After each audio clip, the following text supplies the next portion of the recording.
This episode contains graphic content that may be disturbing to some viewers. Viewer discretion is advised.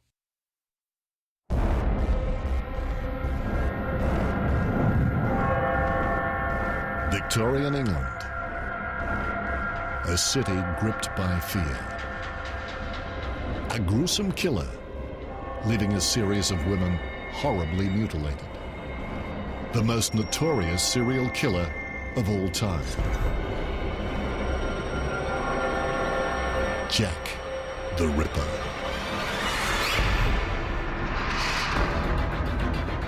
Now, on the other side of the world, Australian scientists have made a major breakthrough. For the first time ever, they've extracted DNA from a suspect in the Jack the Ripper case. A forensic detective is on the hunt for evidence, heading a team of world experts on a cutting-edge investigation. His mission: to find out, could an Australian killer be Jack the Ripper?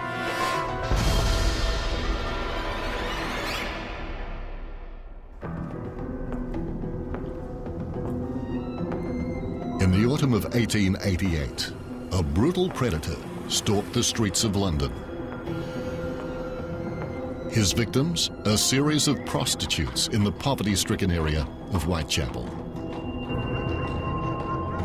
The murders would have become the most famous unsolved crimes in history.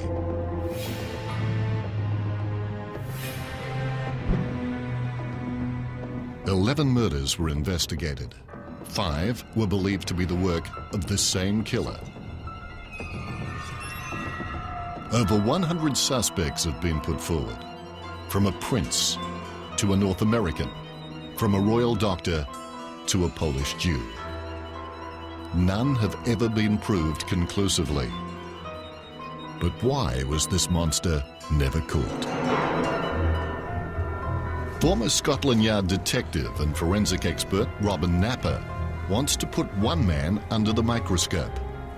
A suspect that's never been seriously investigated before: Frederick Bailey Deeming. British-born, Deeming became infamous as Australia's first serial killer. In a recent investigation into the identity of this skull, DNA was extracted and it was believed to be that of Frederick Deeming. If Deeming is the Ripper, modern forensics may finally be able to catch the killer. What makes Deeming's case so interesting is this high-profile killer has flown under the radar for so long. To build his case, Napper must first examine the scenes of the crimes, Body had been extensively establish a solid motive, identify the method of killing, build a criminal profile, and finally, nail forensic evidence. We need to look at this man's timelines. We need to look at where he's travelled to, where he's travelled from.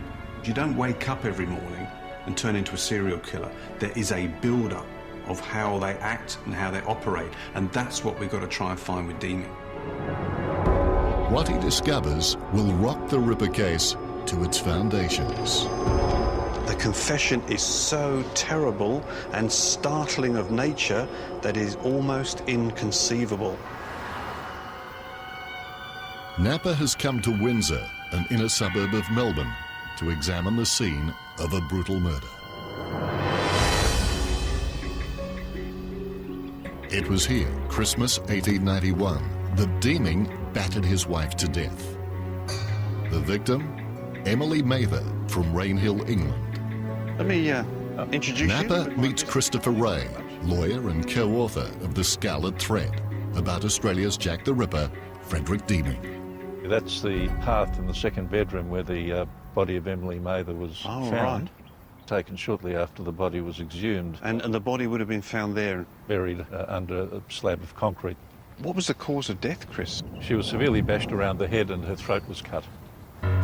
The last person to see Emily alive was a passerby by the name of Louisa Atkinson. And that statement refers to hearing an argument and then a conversation that she had with Emily. Emily said to her, "It will be all right soon." And Louisa advises her to leave the house. So, woman's intuition, Chris. Yeah, but unfortunately, Emily didn't take her advice.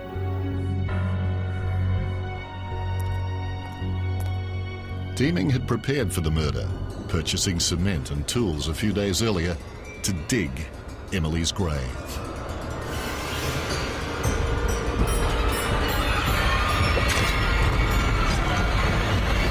It's almost as if Deeming had this master plan in his mind about what he was going to do to this poor woman. Deeming went on the run. He was finally cornered in Southern Cross on the goldfields of Western Australia, posing as an aristocrat, Baron Swanson. But police was soon to discover it wasn't the first time he'd killed. In his home country of England, news of Deeming's arrest led police there to uncover an even more horrific crime. One that would elevate him from a one-off murderer to a cold-blooded serial killer.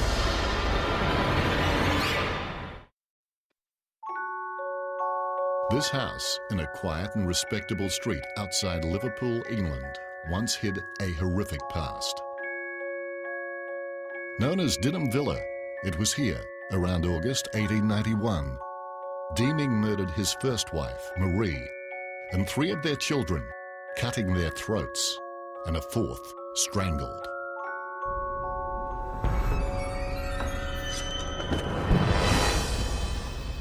He had murdered his first wife and 4 children at Rainhill in Lancashire and buried their bodies under the kitchen floor in the house there. Within a month of killing his family, he married Emily Mather under the alias Albert Williams, and the newlyweds set sail for Australia. Deeming believed he had got away with mass murder. To find out more about the elusive Frederick Deeming, Napa tracks down a rare collection of memorabilia. Kind of a cross between a collection of news articles and a popular sensational novel. It talks Rachel about... Weaver is a Deeming expert.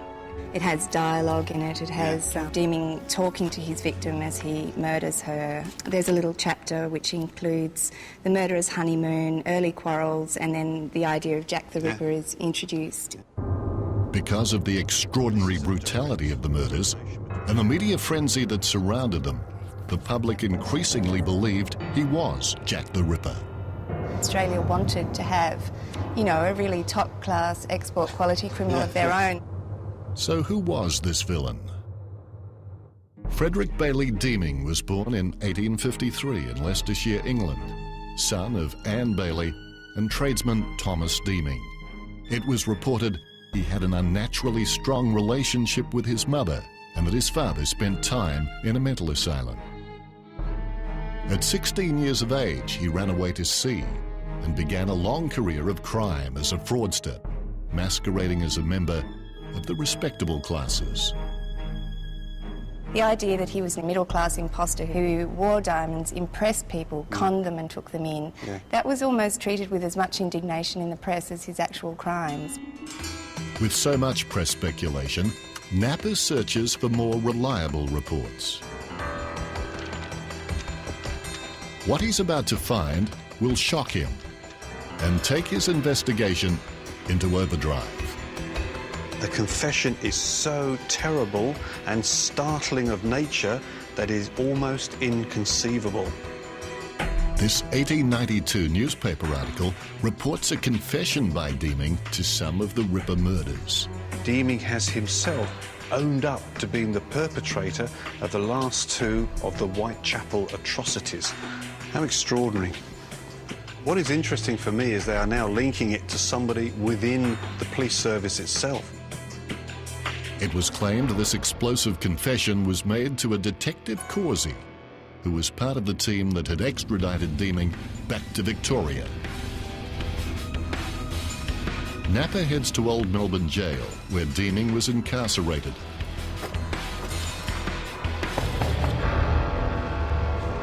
We're heading towards the gallows area now. They've still got the rope hanging. Sylvia Campbell is the jail's researcher, who has an intimate knowledge of Deeming's fate.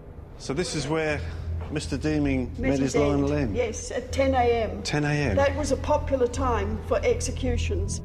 An hour before his hanging on the 23rd of May, 1892, Deeming was led into this small waiting room beside the gallows.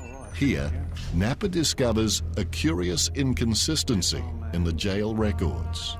1892.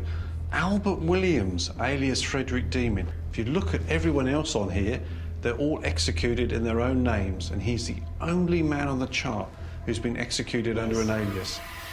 His last night would have been in cell block 1. He was then marched up those stairs and into this cell next to the gallows. He would have had a drink of alcohol and a cigar, I believe he also asked for. The hangman would have come across, taken Deeming out, stood him on the gallows and tied him up, hands behind his back, legs tied together and hood over his head, rope round the neck with the knot of the rope under the left jawbone. That was considered to be the point that gave the quickest death.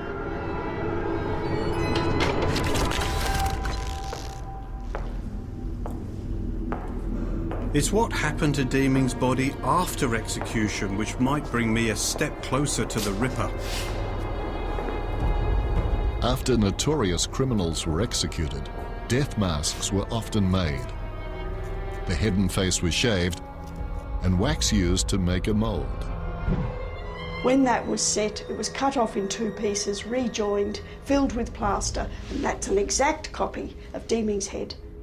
Could the death mask of this known serial killer help the Ripper investigation? Napper's quest takes him to London, where the grisly murders began. I'm back here at Scotland Yard. I haven't been here for 30 years since I worked here. What I want to do is to find out whether or not they took Deeming as a serious suspect for the Jack the Ripper murders. Napper heads inside Scotland Yard's famous crime museum. Access is strictly limited to serving and former police officers.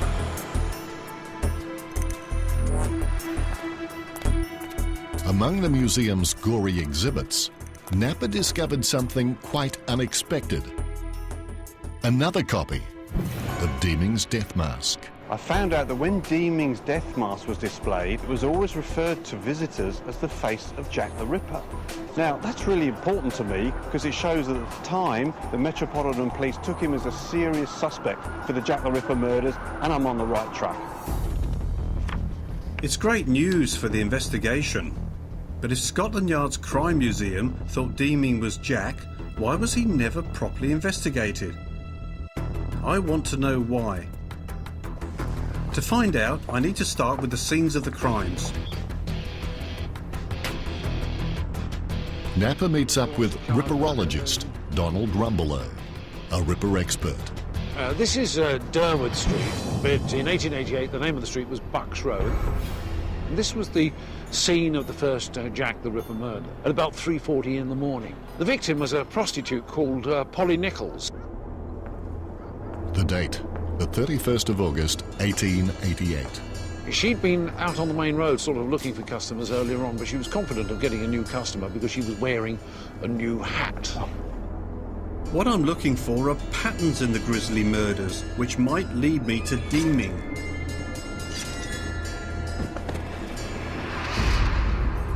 Nichols' throat had been cut twice, and several incisions found across her abdomen. Then, just a week later, the body of another prostitute was found. This was the murder that really ignites the Jack the Ripper case. Annie Chapman's body was discovered in a backyard in Spitalfields, East London. With Chapman, you get the mutilation.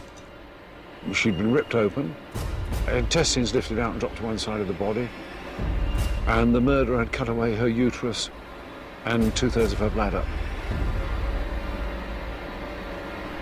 This was called Burner Street, and this was the location of the third of the murders. This was the murder of Elizabeth Stride, nicknamed Long Liz.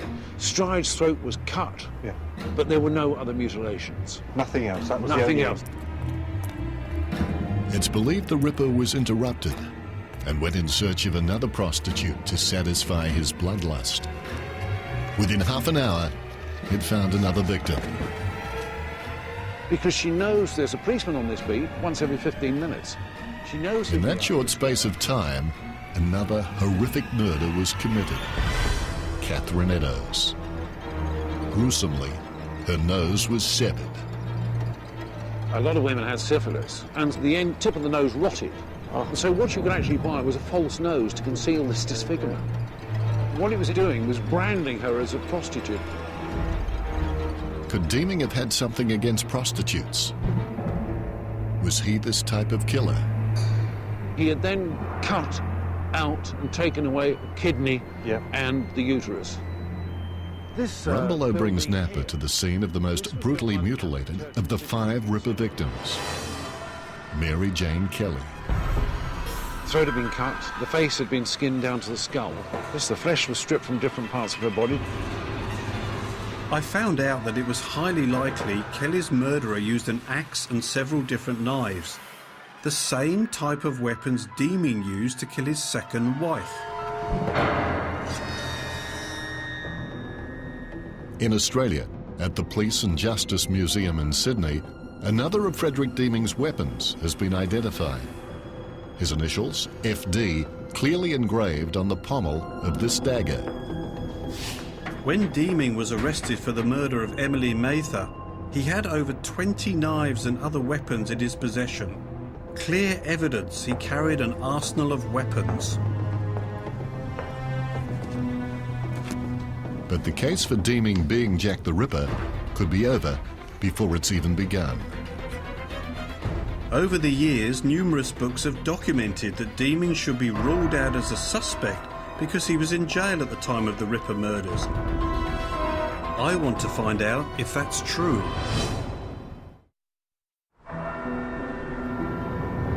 If Deeming was behind bars during the Whitechapel murders, it explains why he's never been properly investigated. Ripper enthusiast Mike Covell has researched Deeming's stint in prison, here at Hull Jail, Northern England. Is this still the same building, the same place that would have come into? The external features are very much the same. The original clock tower can still be seen. Mike tells me Deeming ended up in jail after being convicted of fraud under the name Harry Lawson. He'd been tracked down in South America and extradited to the United Kingdom. The question is, when? This is from September 1890, and on the 26th, you can see, under the alias of Harry Lawson, is admitted to the Hull Borough Jail. This proves Deeming wasn't jailed until 2 years after the Ripper murders. But could he have been jailed under another alias? Do we know how many names, Mike, that Deeming was using around about this time? In the region of about 20 different aliases. 20?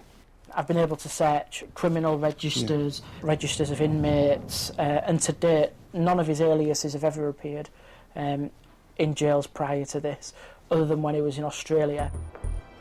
It shatters the myth that Deeming was in jail during the Ripper murders. He was free to stalk the streets after all. Whitechapel was near the Docklands in London. Napa has established Deeming was a seafarer and therefore likely to have known the area. But was he there at the time of the murders? On one of his voyages, early in the 1880s, he jumped ship in Sydney. Within a year, he'd been jailed for theft and by 1887 declared bankrupt and jailed again for perjury. At the beginning of 1888, it seemed Deeming left Australia for Cape Town, where he continued his life of theft and fraud. But if Deeming was in South Africa in 1888, I need to prove he was back in England by the time the Ripper murders began in August of that year.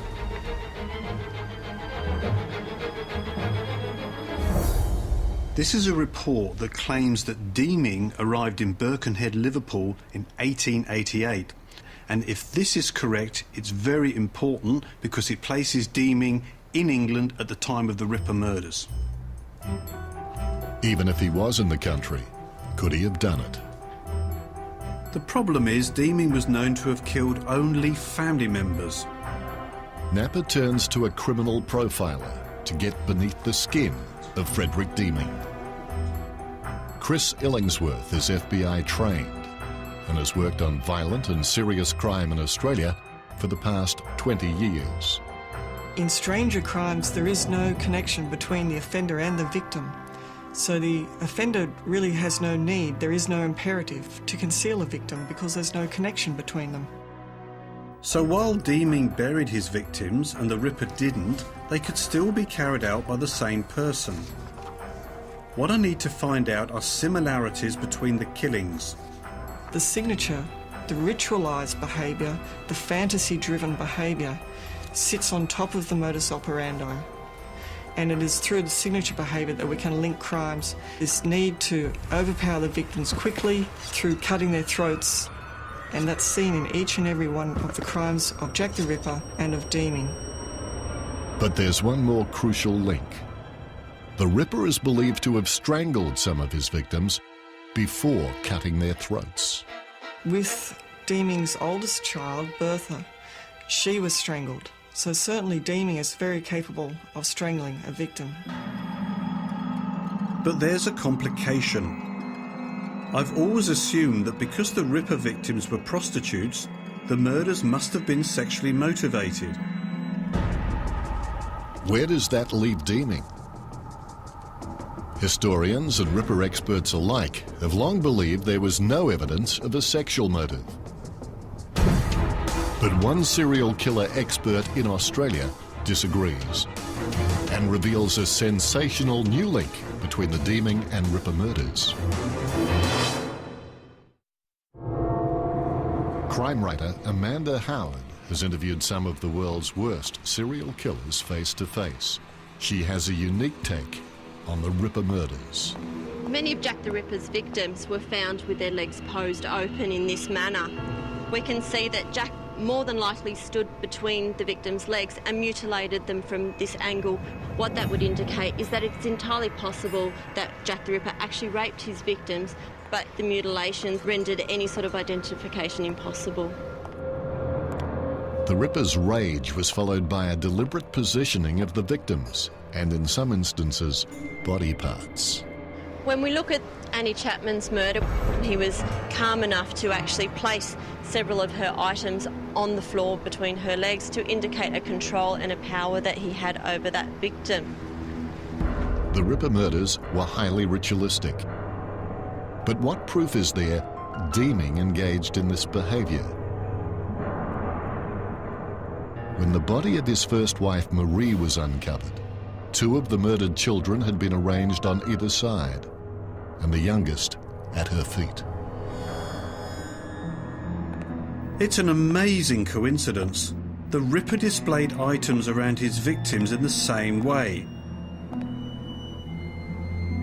But to prove Deeming was the Ripper, I still need to find a strong reason for why he may have committed these ghastly murders. His team in Australia continue to search for evidence. Lawyer Chris Ray locates original copies of Deeming's 1892 court transcripts. He makes a chilling discovery, a statement in the killer's own words, revealing he had contracted a sexually transmitted disease from a prostitute, syphilis. Deeming says that the woman who had given him syphilis had made a useless man of him for 2 years. It was right to kill such. He would have killed her and intended to kill her and would not have thought it murder. She deserved it. Could this be the motivation Napper's been looking for? It gives him a motive to murder prostitutes because he hates them. Disturbingly, long-term untreated syphilis can result in the inflammation of the brain and cause psychosis, leading to paranoia and violent outbreaks. Deeming is said to have had apparitions of his dead mother. Was it evidence of his psychosis? Or did something else trigger this explosion of violence? Chris Illingsworth has uncovered some fascinating clues. Deeming experienced a number of stressing events during 1888. The birth of his child is certainly one of those things, and his health issues with syphilis would have been another stressor for him. The birth of a child should be a cause for celebration. But it turns out that it was also the year he claims to have contracted syphilis. Combine that with a life of crime and a history of mental illness in the family, Deeming was a ticking time bomb. But the investigation must now prove he was in London at the time of the Whitechapel murders.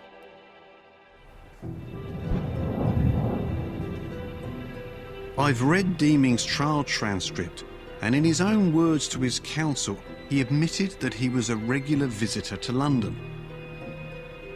The evidence stacks up. An 1892 article from the New York Times quotes Deeming's sister-in-law, claiming that while he was living in Birkenhead in 1888, Deeming made regular trips to London. This coincided with a new rail link, making it easier for him to get there. But that is not enough to say that Deeming was Jack the Ripper. Now, in a case like this, I would be looking for more eyewitness accounts of the murders. Can Napa find a star witness that puts Frederick Deeming at the centre of Jack the Ripper's reign of terror? An accurate description of a suspect has always been one of the most crucial aspects of my detective work. I look for anything distinctive about their appearance. Today, new advances in forensic science are pushing the boundaries of these traditional techniques. Dr. Susan Hayes is a facial anthropologist. Most of the analysis is looking at how people's faces differ from one to the other. So we put landmarks on the faces into a computer. She brings the faces of dead people back to life. This is the average face of 70 men's faces. Over here is where Deeming is sitting amongst that group. So there's everybody else, there's Deeming. With everybody else, Deeming. Dr. Hayes explains Deeming had several unusual features. This part of his face is actually quite forward, which makes his eyes deep set. Her analysis shows that Deeming not only had unusual eyes, he had a square-shaped face, which often goes with a solid build. According to a newspaper report in 1892, a London dressmaker recognised Deeming from a photograph after his arrest. She claims she was with him in the Whitechapel area of London just hours before we know that the Ripper struck twice. This witness knew him by the name of Lawson, one of Deeming's known aliases. The dressmaker told the police that the next day this man Lawson became very agitated when he read about the murders in the press. It's a major lead. Deeming's been seen in Whitechapel on the night of the double murder. In fact, there were many eyewitness accounts at the time. Napa compares them with Deeming. The Ripper was described as between 5'5" and 5'7". Deeming was 5'6". He was also of solid build, with strange eyes, a light-coloured moustache. He wore a hard felt hat, a chained watch, and a long overcoat. It's spooky how all of these things seem to appear in photographs we have of Deeming.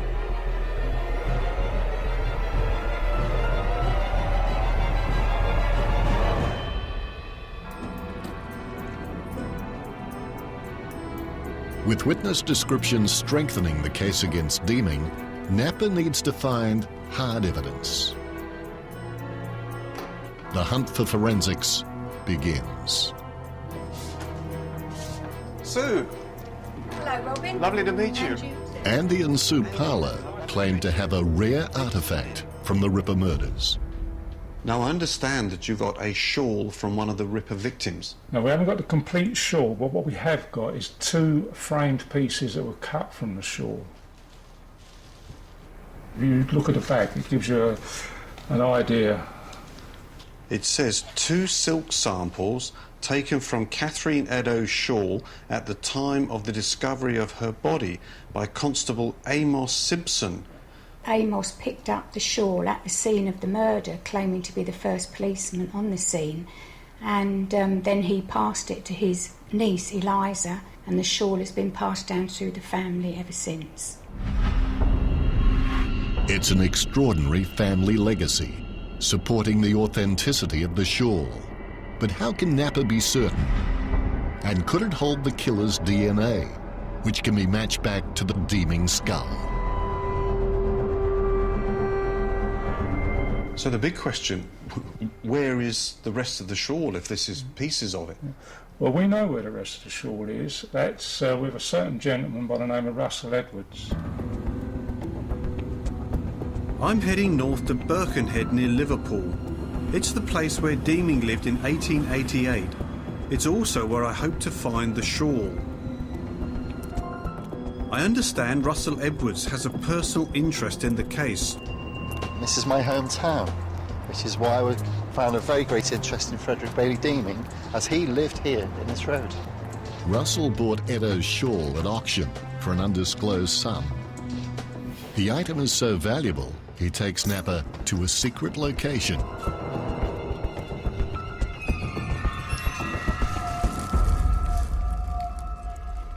Yeah, this looks identical to published reports at the time, and identical to the pieces that Sue and Andy Parler have got. Now, would you agree to having it DNA tested, Russell? I would be more concerned with the damage that would be done to the shawl. But you'll be taking the shawl in so you can explain that to the scientist himself. There wouldn't be any sign that anything has been done or tested on. No. OK, here's the exhibit. Thank you. Let's see what we've got. OK. The hope is this precious exhibit may help solve this notorious cold case. They seem to be the areas where we should concentrate. One here, one there, one there, and one there. The scientists take swabs from stains in search of the killer's DNA.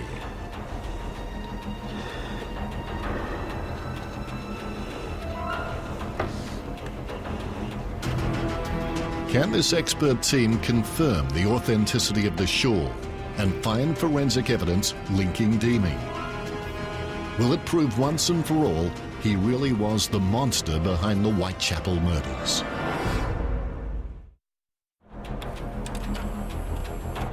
Weeks later, the team get the results from the tests on the Ripper victim's shawl. In an exciting development, the experiment uncovers some remarkable new clues. Using infrared tests, the team discovers that the stains could be from a number of sources. Some stains in here as well, more like butter. One explanation is that the shawl was stained with multiple bodily fluids from the intestines, blood and feces when the victim was murdered.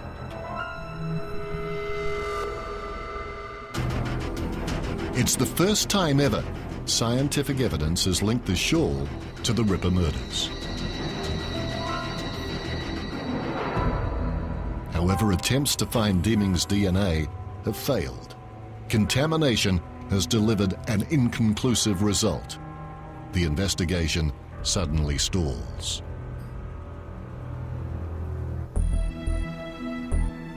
But the shawl isn't the only piece of evidence that could contain DNA of the killer.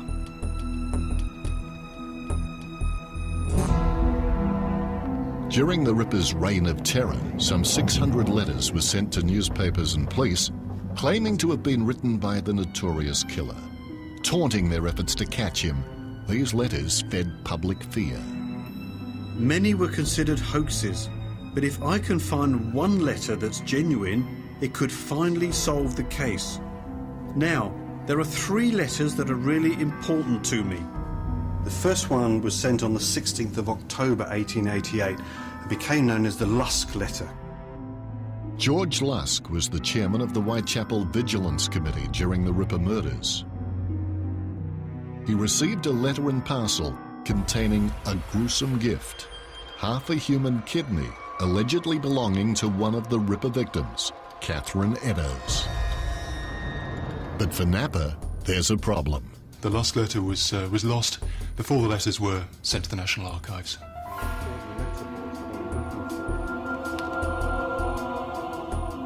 Now, the second letter, which is important to me, became known as the Dear Boss letter. It was sent to the Central News Agency.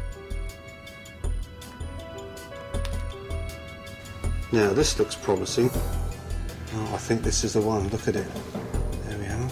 Dear boss, I keep hearing the police have not caught me, but they won't fix me just yet.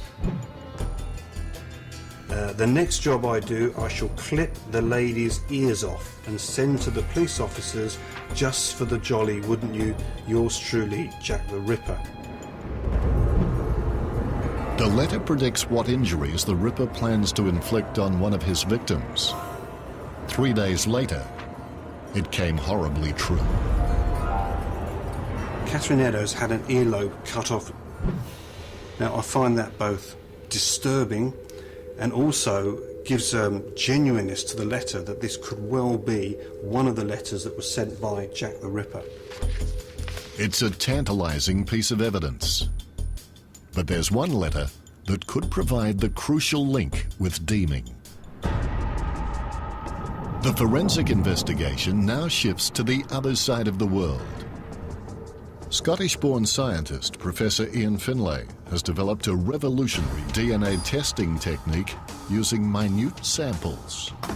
Conventional profiling tests need more than 200 cells, and our test needs very, very few cells, only single cells. This Ripper letter is one of the few believed to be genuine. As a result, it was selected for the experiment. Could it be the last chance to find DNA and match it to the Deeming skull?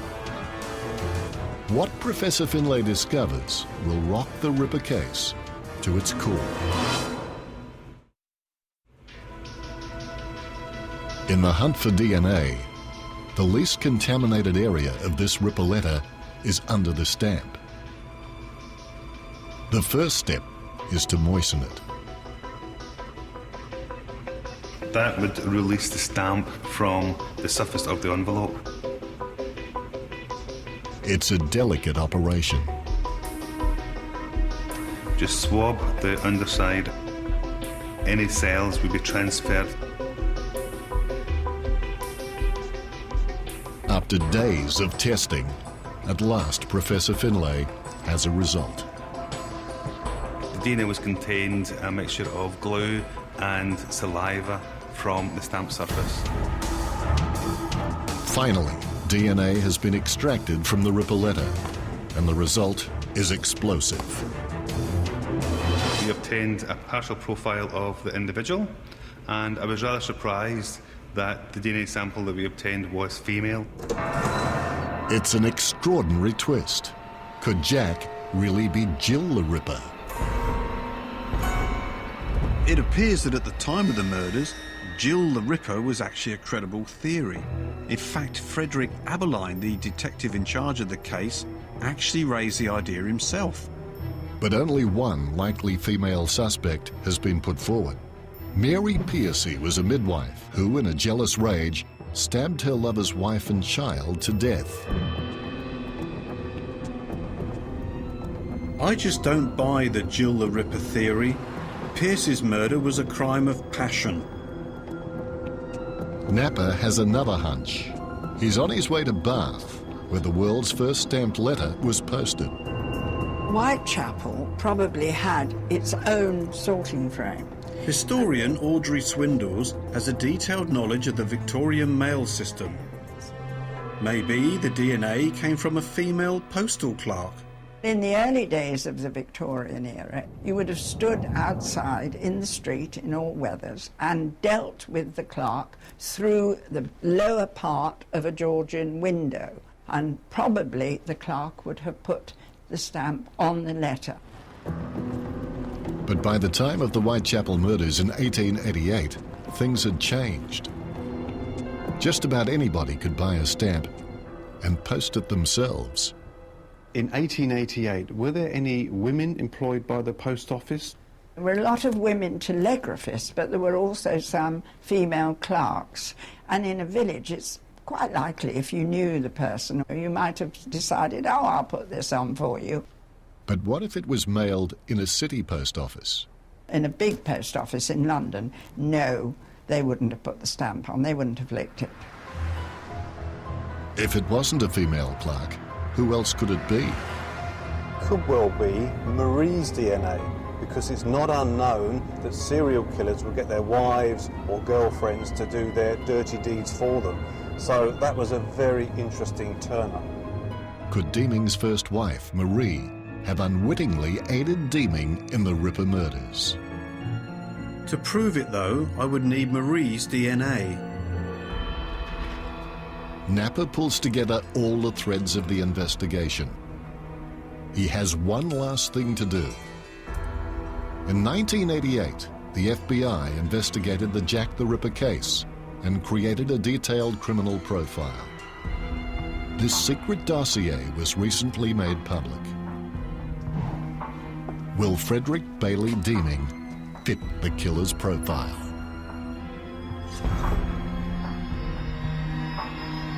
Jack the Ripper would be a male, Caucasian, aged 28 to 36 years old. Deeming was 35 years old at the time of the Ripper murders. He would come from a family where his mother was very domineering. And his father spent time in a lunatic asylum. The FBI profile also said that Jack the Ripper would carry a knife with him in case he was ever attacked, and that he would have suffered a venereal disease, and that it came from prostitutes. And Deeming admitted that it would have been justified to have killed the woman that gave him syphilis.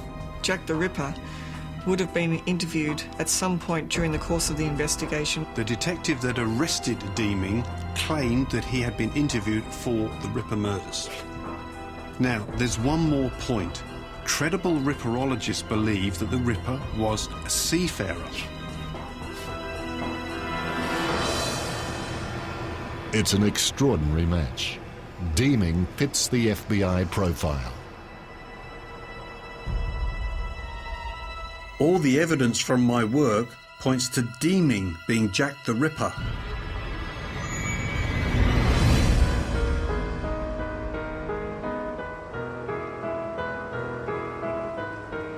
With the investigation over, Napper pays his final respects. I'm looking for the graves of Marie and the 4 children, and we're told from church records it's on the perimeter of the gravesite, and it's between 2 headstones, 3 plots between 2 headstones. So it has to be in here. This is one of the tombstones, and there's another tombstone, and here we've got the 3 plots. This has got to be where Marie and the children are buried. What has got me about this case all the way through is the way that Deeming has flown under the radar. The man was gratuitously violent. But why he's never been taken seriously before is quite frankly beyond me. If Marie's DNA could be found and matched to this stamp, the last piece of the puzzle would be in place. Finally, forensics would provide the ultimate answer and prove Napper right, that Deeming was Jack the Ripper.